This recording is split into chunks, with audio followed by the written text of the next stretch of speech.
posteriores son sensitivas. Hay una hasta intermedia. A ver, silencio. Esta hasta intermedia es muy importante porque suele extraer las fibras del sistema autónomo, como se menciona aquí. ¿Ya?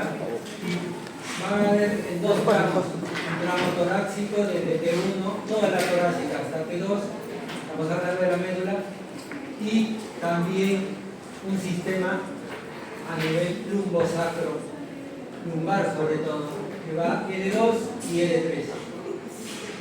Esa es la importancia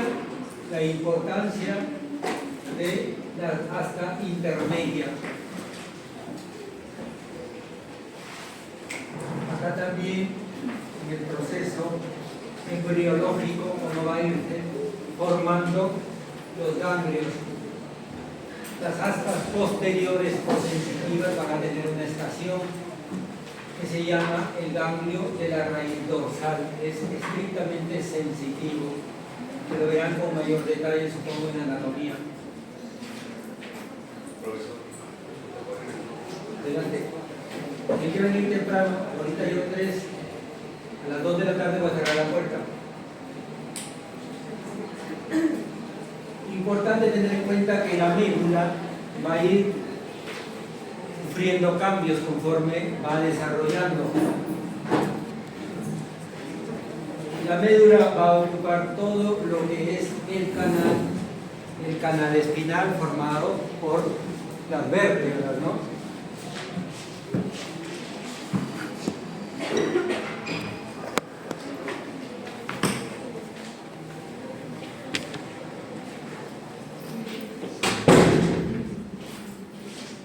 Al inicio, hasta el tercer mes, el conducto medular va a estar ocupado completamente hasta la parte del coxis por la médula.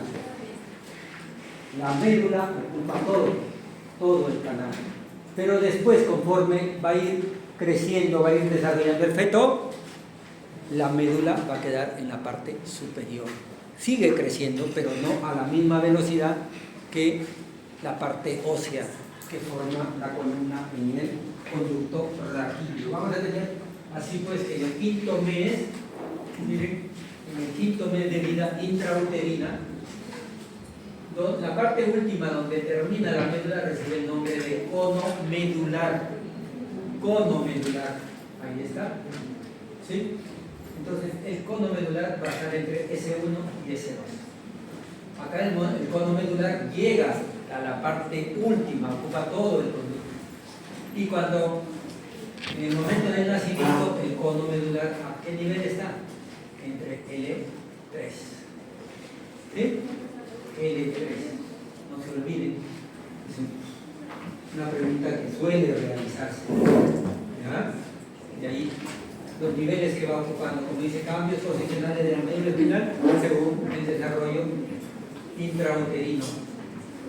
Lo mismo que les decía, ¿no? En el momento del nacimiento, ya la médula va a estar L2 y L3, acá, en filo, la parte última, ¿sí? Acá después en un adulto que va migrando, va a ir hacia arriba a nivel de L12, en el momento del nacimiento L3, en el momento del nacimiento L3, no olviden, el adulto va a subir un poco más.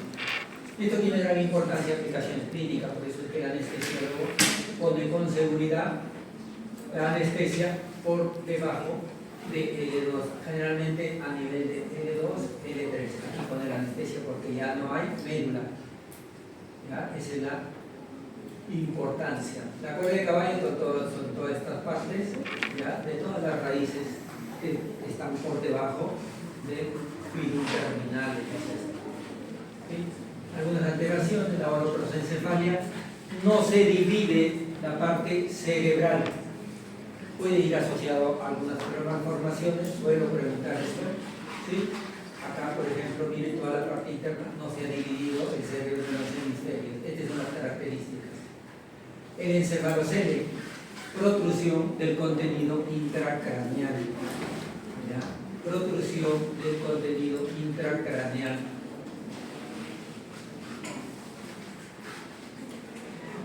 Ahí tenemos un ejemplo. parto que nació el año pasado ahí en el hospital.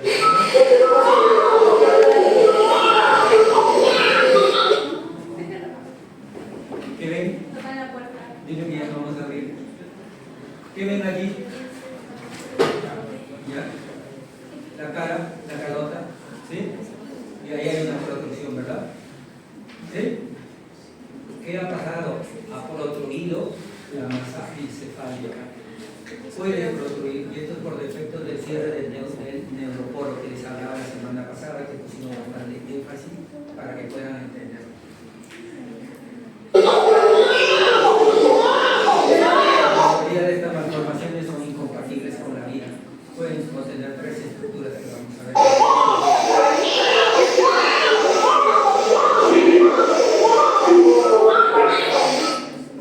Puede ser la protrusión del encefalocele en la parte anterior o en la parte posterior, frontal o occipital. Doctora, ¿qué de ahí? ¿Qué es occipital o frontal? Lo más frecuente es el occipital.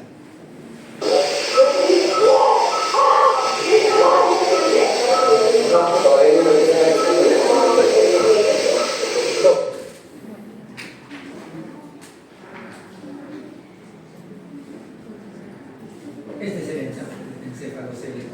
Herniación salida del contenido intracraneal a través de un conducto, un defecto. El cráneo debe estar todo cerrado, ¿sí? Por la parte ósea, y la masa encefálica debe estar acá adentro.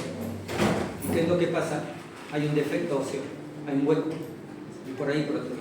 Cuanto más grande el hueco, va a protruir mayor cantidad de estructuras. Puede salir las meninges, puede salir el contenido encefálico y puede también salir la parte interna que veíamos la vez pasada, que son los ventrículos cerebrales.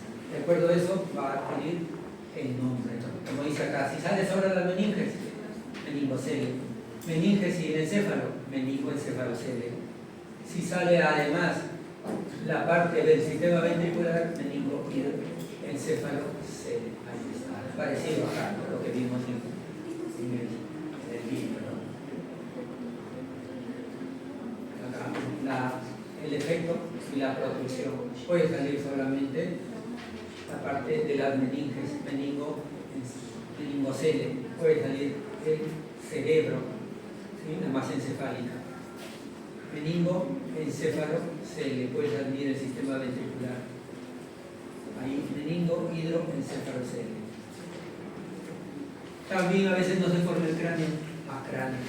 Generalmente la cránea va asociado a pérdida de la estructura de la masa cerebral, anencefalia.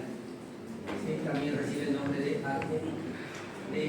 anencefalia o exencefalia, son sinónimos.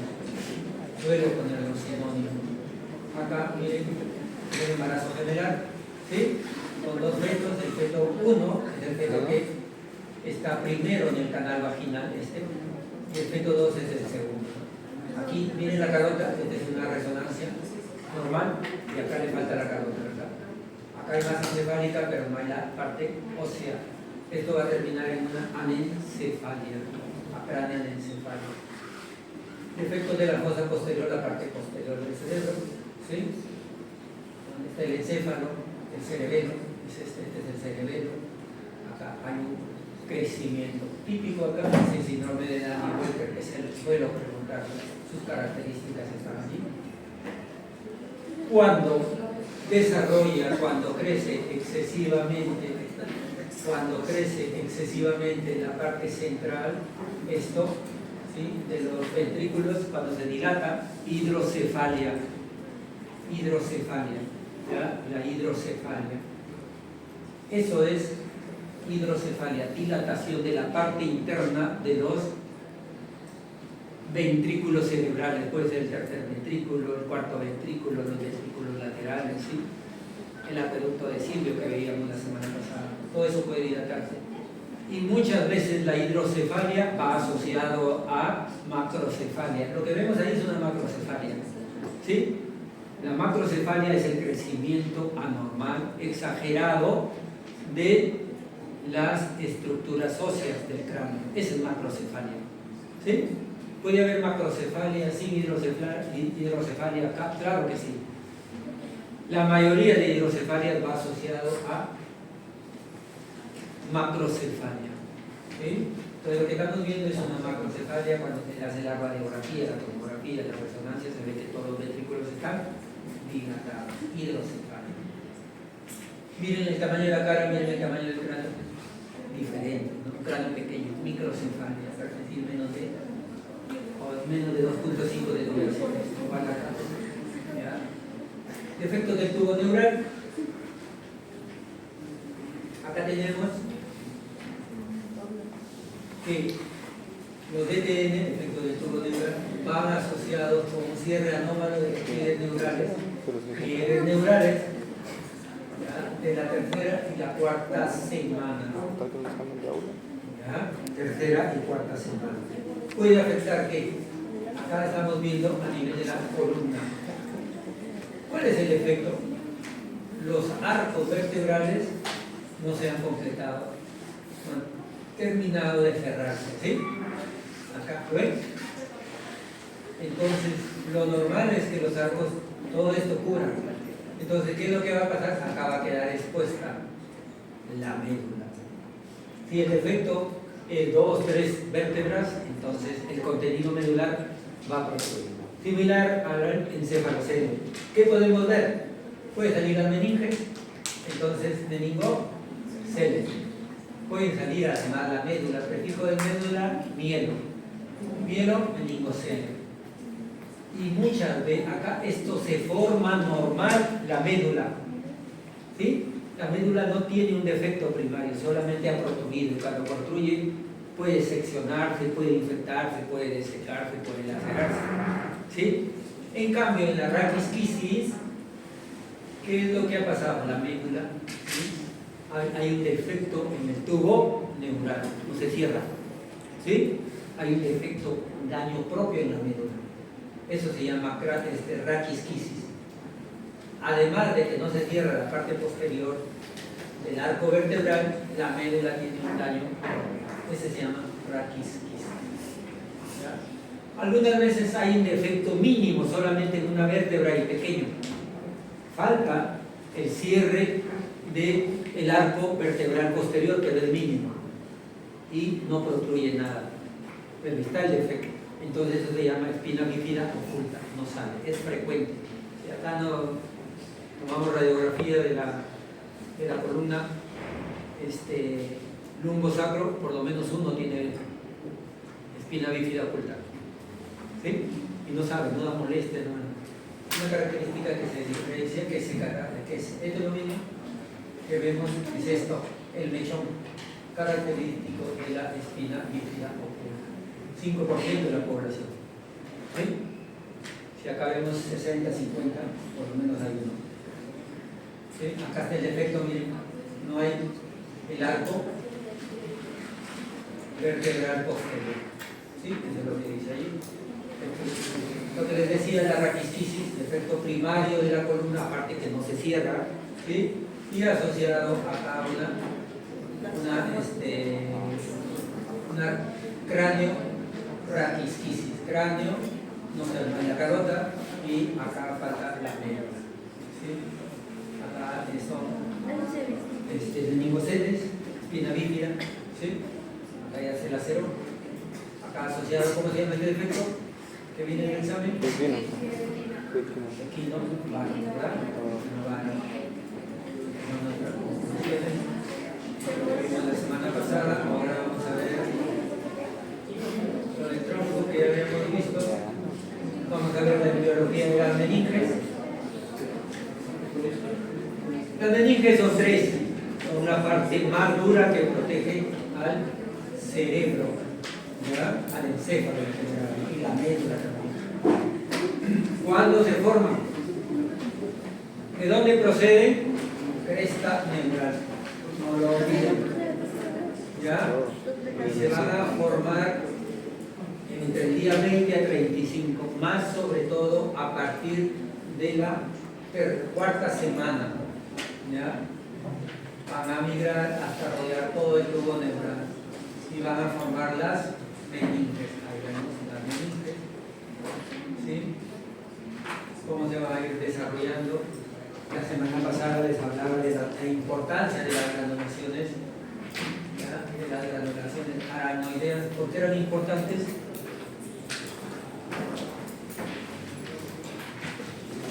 ¿De qué estamos hablando las dos? A ver. ¿Por qué es importante? ¿Por qué?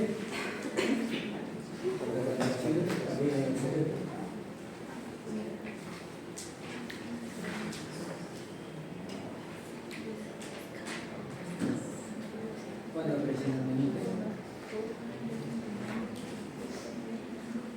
¿Me está preguntando? ¿Cuándo aparece la meninge? El día 20 a 35, a partir de la cuarta semana.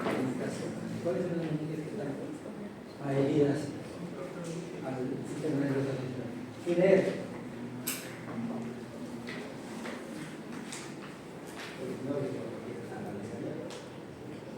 ¿Quién es? ¿Me está preguntando? A ver. ¿Cuál es la meninge? La capa de la meninge que están adheridas. Los planos secundarios. Todavía no.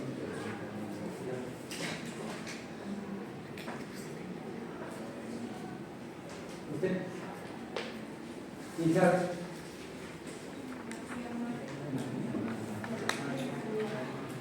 La que está adherida al sistema nervioso central, ¿cuál es? La madre. ¿Usted atento? ¿Sí? Si quiere conversar, si tiene algo que hacer, más importante que esto, pueden pedir permiso, ya tomen lista y van y salen. No hay problema. Entonces les decía, acá a nivel de lo que se conoce en el sistema subaracnoideo, hay unas estructuras muy importantes que son las granulaciones aracnoideas y juegan un rol muy importante porque permiten el retorno del líquido cefalorraquídeo al sistema venoso. Cuando estas granulaciones fallan, el líquido, ¿qué va a pasar con el líquido? Se va a acumular. Y el acúmulo de líquido en los ventrículos, ¿qué origina? La dilatación de los ventrículos, que recibe el nombre de hidrocefalia. Esa es la importancia. Están los espacios de la aplicación. Esto es más sobre todo para anatomía, pero es importante, supongo que ya lo han visto, o lo van a ver. Y si no les enseño, vean acá. Esta es la importancia para la aplicación clínica. ¿Ya? Este, por ejemplo, es la anestesia. ¿Ya? Hay anestesia espinal o anestesia raquídea. ¿Dónde lo colocamos? En el espacio subaracnoideo. ¿Sí? Hay otra anestesia que es la anestesia de elección en las cesáreas, se llama la anestesia epidural. Ahí está lo que es el espacio epidural. ¿Dónde está? Ya hay entre la médula y el hueso. Ni siquiera llega a la parte de la, no atraviesa la dura madre. ¿Ya? Ese es el espacio. Y ahí nomás da anestesia. Tipo, anula la sensibilidad, pero el paciente puede mover sus pies. ¿Sí? Normal. No, pero no siente, ¿no? En la raquidia sí, no siente ni mueve sus pies.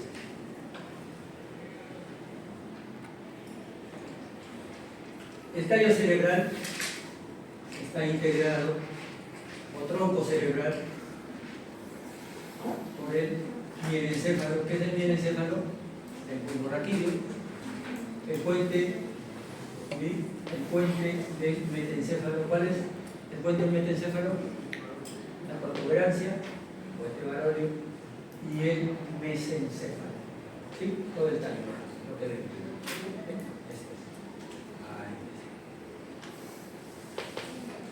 Vamos a ver ahora lo que es el mesencéfalo. Parte más primitiva de las vesículas encefálicas. Cuando les decía que se dividían, ¿no? Y el mesencéfalo, de las vesículas primarias, el mesencéfalo era la única estructura que no sufría variación, permanecía igual. Por eso es la parte más primitiva. ¿No? ¿Ya? tiene una serie de características, ¿ya? Va a haber una parte anterior o basal, o también conocida como una zona motora, y una parte sensitiva, parecido a lo de la médula. ¿Ya? Acá en la parte anterior está la placa basal y en la parte posterior la placa alar. ¿Sí? Acá estructuras importantes que hay que tener en cuenta en la placa basal, o sea, la parte anterior, la parte motora. Acá vamos a encontrar que se va a encontrar dos grupos de núcleos. ¿Ya? El grupo eferente somático y también esta parte del núcleo, el grupo eferente visceral. ¿Ya? ¿El eferente qué tipo de sensibilidad lleva? ¿Sensitivo o motora? Sensitivo. El eferente lleva sensitiva. Y el aferente motora. ¿Ya? Esto es lo que vamos a ver acá. Acá van a estar estos núcleos de los nervios oculomotor. ¿Cuál es el nervio oculomotor? El tronclear. ¿Qué número? Secundaria. El tronclear es el cuarto. ¿Y el oculomotor? ¿Cuál es? El 3. Así es. Y también el núcleo de Edinger-Westphal, que tiene que ver con la contracción de la pupila, es el esfínter de la pupila. Eso lo vamos a encontrar acá. Estos son datos de importancia. ¿Ya? Las partes que van a ir formando todo lo que es esto, los tubérculos. ¿Ya? El rombencéfalo. ¿Qué origen el rombencéfalo? Veíamos, ¿no? De la vesícula primaria va a dar origen al metencéfalo y el mielencéfalo. Metencéfalo que origina la protuberancia y el cerebelo. El mielencéfalo, el bulbo raro. El mielencéfalo va a ser la subdivisión más caudal, más útil, porque está cerca de la médula y se va a convertir en el encéfalo de adulto. Vamos a ver, acá vamos a tener el rombencéfalo, ¿sí? El rombencéfalo, que va a dar origen al mielencéfalo y al metencéfalo. El metencéfalo va a dar origen al cerebelo y a la protuberancia. Entonces, la zona de los núcleos deben ver con mayor detalle ahí en anatomía, ¿no? Son el núcleo del grácil, el núcleo medial interno y los tumeniformes que están externamente. El grácil central, acá en la parte del central, y los tumeniformes. Igual parecido acá. ¿Ya? También vamos a encontrar aquí el origen de los núcleos. El coloso, tenemos los tractos faríneos y el vago y el oso faríngeo que van a ser en estas unidades diferentes viscerales. Lo opuesto a la zona aferente o la motora. En cuanto a la protuberancia, ¿ya? La protuberancia también tiene una disposición parecida en la parte basal. ¿Sí? Aquí encontramos el nervio abducen, el nervio motor ocular, la parte basal. El cerebelo, importante esto, ¿ya? Se va a empezar a formar, ¿sí? A través de unas estructuras que reciben el nombre de los labios rómbicos. Acá están estas estructuras. ¿Cuándo van a aparecer sexta semana del desarrollo? Acá tenemos la sexta semana del desarrollo. Luego estos se van a aproximar y en la semana 8 van a fusionarse y van a formar una estructura que recibe el nombre de placa cerebelosa que estará. ¿Ya? Entonces esta semana, octava semana, se fusiona, aparece la placa, luego va a continuar su desarrollo Y en la semana 12 ya van a aparecer estructuras importantes como el vermis. El vermis une ambos hemisferios cerebelosos, la parte del nódulo y el flóculo. Ya, es una zona, hay quienes lo consideran junto el lóbulo flúculo nodular, la parte más primitiva del cerebelo. Ya sobre lo verán en su anatomía. Y alguien me preguntaba sobre el examen la vez pasada, les dije, el SIDAU dice una vez, Suscríbanse al canal. Gracias.